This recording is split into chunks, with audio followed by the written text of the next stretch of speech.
So in the lecture slides, finishing up chapter 9, it gives you basically a little mini case study in regards to pulling data or querying data from a relational database. Now that we understand databases, we understand how we normalize them, we could use an existing database to start pulling data. So here's an example. Suppose you work in an IT department, sales team needs answers to 3 specific questions. Did any customers receive service after 12/14/2013? If so, who were they? Did technician Marie Johnson put in more than 6 hours of labor on any service calls? If so, and then, were any parts used on the service calls in Washington? So these would all be queries that we would do of the database. Here's an example of, question 1, did any customers receive service? So we would look at the service calls, which of course are associated. So we're going to do a query on service calls.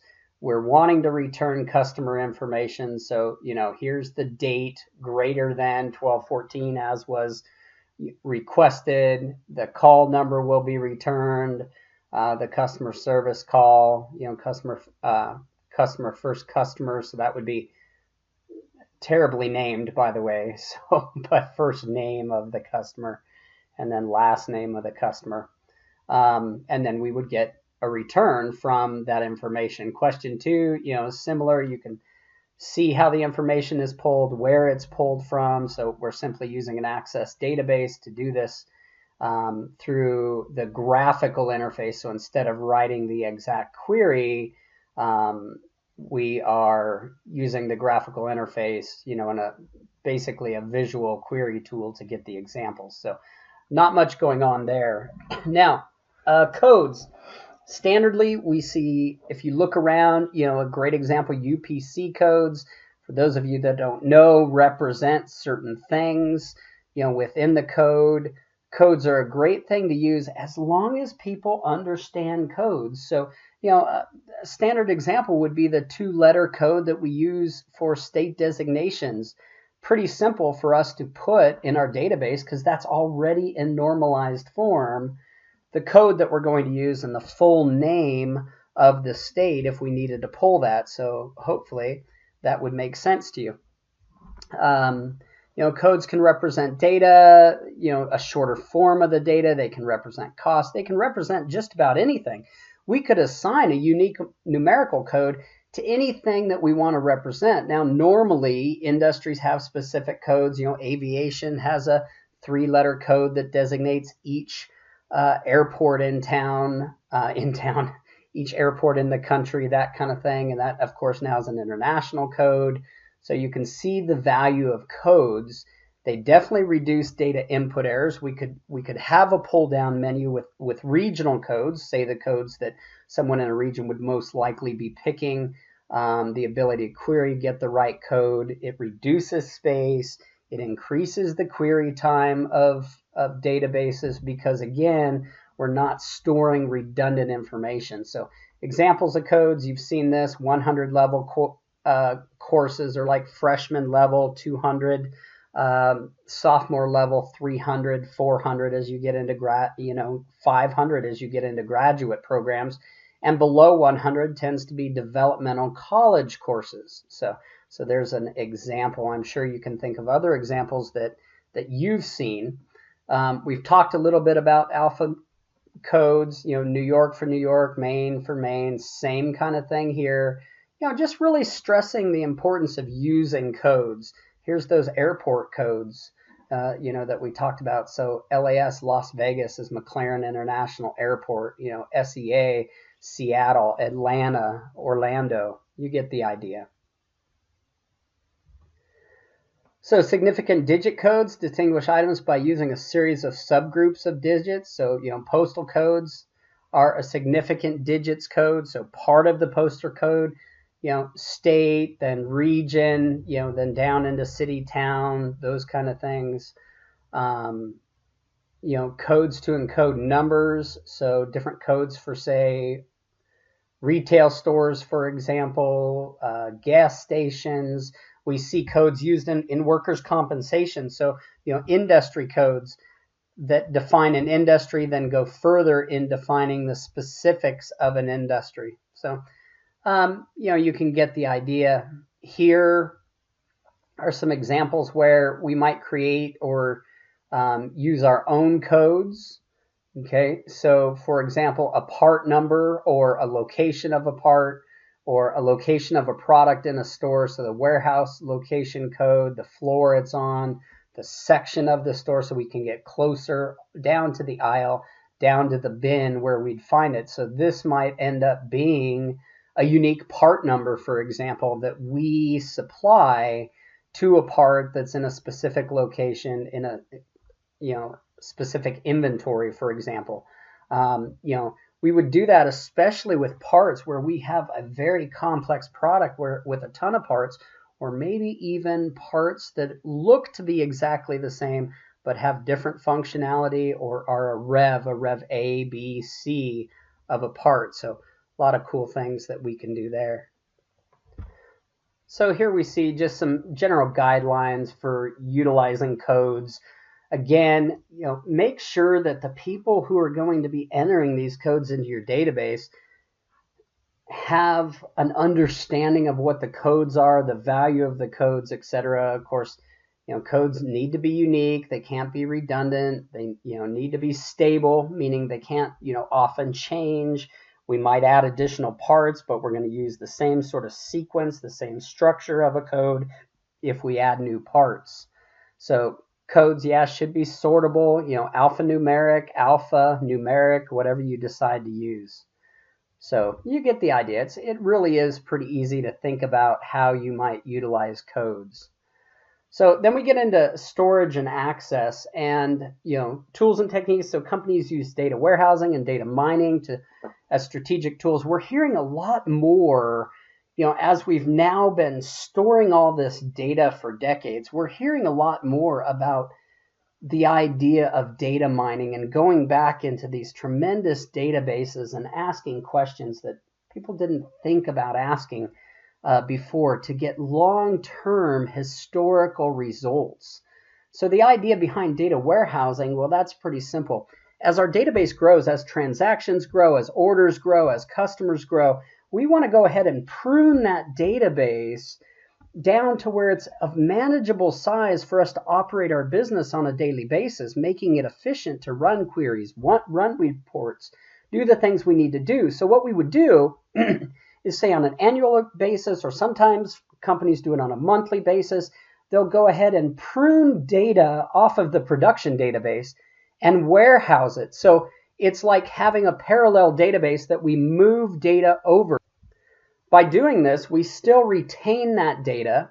That database grows, but it's not the production database. It's not the one we tend to be querying on a daily, hourly, maybe even minute basis. But it gives us the information to mine that data or combine it with the data from our production database to give us better results, better information, more long-term information in which to run our business. So again, we can do this based on a lot of different rules. It can be things like a time period. So if the data is over a year old, if a customer hasn't placed an order in a year or 6 months, at the point a salesperson in this example, a salesperson may leave. We want to look at sales for the last month. Now somebody says, how has this person done over the last 5 years? Are they doing the same amount of work today as they did 4 years ago, for example? So we might go back and mine that data. Definitely when we talk about data mining, we're looking for meaningful patterns and relationships in large amounts of data. So as we build better, more efficient databases, we start getting information much faster, much more clear. There's databases now, national crime databases that are, looking to see, are there patterns in crime? Are there patterns in growth of crime in areas? And then looking at what kind of things have been done in those areas that might have limited or reduced crime, and what worked, what didn't. And without this data that we're storing in databases, we really don't have any real hard data to make decisions on. And in this case, we do. So, Logical versus physical storage. So logical storage refers to data that a user can view, understand, access. Physical storage is where we're storing it. And still today, even with solid state technology, we may build a production database on solid state so that it runs quickly, so that it's fast, so that we're storing information or able to retrieve information quickly. But in data warehouses, we're most likely going back to physical hard drives that are inexpensive, that we can buy, a terabyte for $49, and have, hundreds of terabytes, if not petabytes, of storage in which to store the information that we don't necessarily need to access as efficiently. So, little bit more, nothing you need to know really here. Some of this stuff is 120 stuff. You should remember what ASCII is, so coding method used in most personal computers, why it's used. It's highly efficient. Everything is coded into binary, so certain binary numbers have certain values depending on what we're doing with the computer. So everything is stored in ones and zeros, and if you think about that, that's a highly efficient way to store everything from an MP3 to a Word file. So a little bit on Unicode, what it is. Do a little Google search. Supports virtually all languages and has become the global standard. So Unicode, again, a series of ones and zeros, using 16 bits per character. The cool thing is it can be all of the characters in all the languages in all the world. So that's the really cool thing, where we ran into issues with how many characters we could store with our old coding techniques. So, storage information, storing dates. There is an ISO, International Standards Organization format for storing dates. You see it there. It's years, year with 4 characters, numbers, of course, months, and then day. So we're actually starting to see a lot more formatting and understanding of that where we don't necessarily need to put it in the standard date form we're used to. So pretty interesting stuff going on. And then, of course, we had the issue with Y2K where, I guess amazing people who were programming computers never thought we would make it past 1999 and need computers past that date. So, but as we know, we did. We're here. It just is what it is. And you look around, look at all the data that's being stored. I just recently was, reading about the little element that plugs into your car that keeps data as you drive, shares it with your insurance company so that your rates can be based on how you drive, not based on how everyone in your population drives. So pretty amazing stuff there.